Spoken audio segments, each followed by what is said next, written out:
Right. అది సామాన్యుడి ఘోష. ఇక వార్తల్లోకి వెళదాం. 590 ఎకరాలు వెనక్కి ఇవ్వండి. తిరుపతి 2009లో వైఎస్ఆర్ గారు ఉన్నప్పుడు తిరుపతి జిల్లా మన్నవరం వద్ద ఎన్టీపీసీ బెల్కు 620 ఎకరాలు కేటాయిస్తే ఇప్పుడు బెల్ వచ్చినట్లేదు. ఇందులో కేవలం 30 ఎకరాలే వాడారట. తర్వాత అది నిరుపయోగం ఉండటంతో దాన్ని వెనక్కి ఇచ్చేయమని కేంద్రాన్ని కోరుతోందట రాష్ట్ర ప్రభుత్వం. ఉక్కుకు ఆర్థిక ప్యాకేజీ, మోడీ బహుమతి ఇది అంటూ చంద్రబాబు, లోకేష్ ఉక్కు సంకల్పం అంటూ వీళ్ళు బిల్డప్ బాబాయిలు బ్రహ్మాండంగా రాశారు. నిజంగా జరిగితే మనకేం అభ్యంతరం లేదు, కానీ 3 నెలలు మాత్రం జీతాలు ఇవ్వట్లేదటండి. అది హైలైట్. దాన్ని వదిలేసి మిగతా అంతా హైలైట్ చేశారు. నిజంగా ప్రైవేటైజ్ అవ్వకుండా ఉంటుందా, డ్రామా నడుపుతున్నారు అన్నది కాలమే తేలుస్తుంది.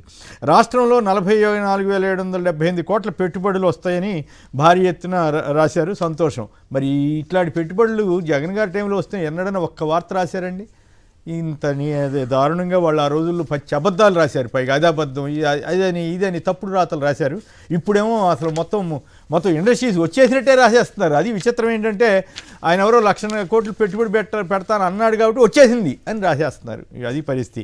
వైఎస్ఆర్ కాంగ్రెస్ పార్టీ వాళ్ళు ఫీజు రింబర్స్మెంట్ చెల్లించని చంద్రబాబు 3,900 కోట్లు బకాయి పెట్టి నాటకాలు.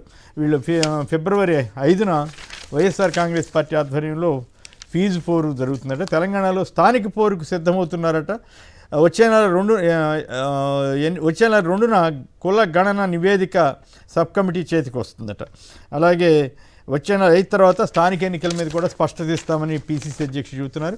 ఇక కొత్తగా ఉస్మానియా ఆసుపత్రిని 26 ఎకరాల్లో నిర్మించబోతోంది తెలంగాణ ప్రభుత్వం. అలాగే యూనివర్సిటీ టీచర్లకు తెలంగాణలో 65 ఏళ్లకు రిటైర్మెంట్ ఏజ్ పెంచారు.